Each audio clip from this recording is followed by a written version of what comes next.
Perfetto, ciao a tutti. Oggi siamo qui con un video speciale. Un video speciale perché voglio raccontare qualche trucco e darvi qualche consiglio su come registrare video se andate in moto e soprattutto come fare a fare motovlog nel caso in cui vogliate iniziare come me con un canale YouTube. Quindi, nel caso non l'abbiate capito, oggi nel dettaglio parleremo di helmet setup. Che figo, dirlo in inglese.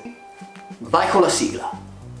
Non ce l'ho la sigla. Partiamo dalle basi. Se volete fare video in moto, la prima cosa che vi serve è un action cam. Che action cam è consigliabile utilizzare? Allora, quello che vi interessa a voi, quello che soprattutto ha interessato me, è avere una risoluzione minima 2.7K a 60 frame per secondo. Seconda cosa che vi interessa sapere della vostra action cam, caso in cui siate interessati a parlare mentre guidate, è la capacità di acquisizione dell'audio attraverso un microfono esterno, perché il microfono dell'action cam 9 su 10 è penoso, o perlomeno comunque non riuscirà mai a riprendere in modo decente la vostra voce dall'interno del casco. Perché ho scelto GoPro? Perché ha la possibilità di catturare l'audio attraverso un adattatore che viene venduto a parte, che costa comunque un'ottantina di euro e che non è facilmente trovabile. Poi vi lascerò il link in descrizione in cui potrete trovare l'adattatore ed acquistarlo. Probabilmente ci sono altre action cam che hanno un compartimento audio altrettanto di livello, però GoPro mi dava la possibilità di registrare l'audio ed in contemporanea, qualora ce ne fosse bisogno, attaccare una power bank e quindi registrare anche per lunghissimi periodi di tempo. Poi, iniziando a fare motovlog, mi sono reso conto che non farete mai riprese tanto lunghe, vi basterà semplicemente una seconda batteria. Però comunque fa comodo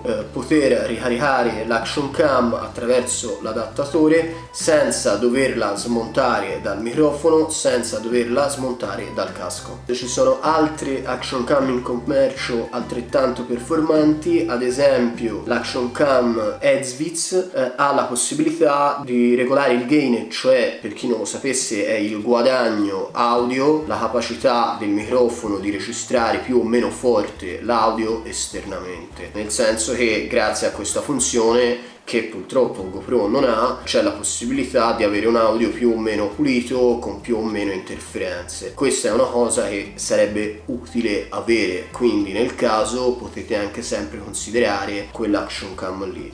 Altrimenti io ho la Hero 6, ma va benissimo già la Hero 5, ancora meglio, anche se purtroppo è andata fuori produzione e quindi presto ci sarà un calo di reperibilità degli accessori. Spero di no, perché spero che comunque tante case aftermarket continuino a farli, però un'ottima soluzione alternativa e molto economica, perché io l'ho trovata a 170 euro, è la Hero 5 Session, cioè questa qui.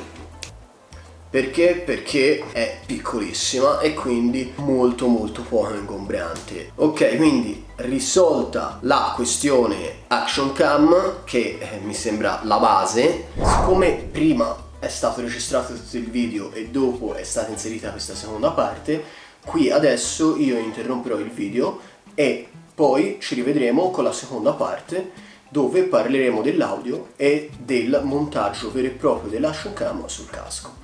Ok, e quindi da OneLap è tutto. Vi ricordo di mettere mi piace, di iscrivervi al canale e di condividere il video. E quindi ciao, alla prossima!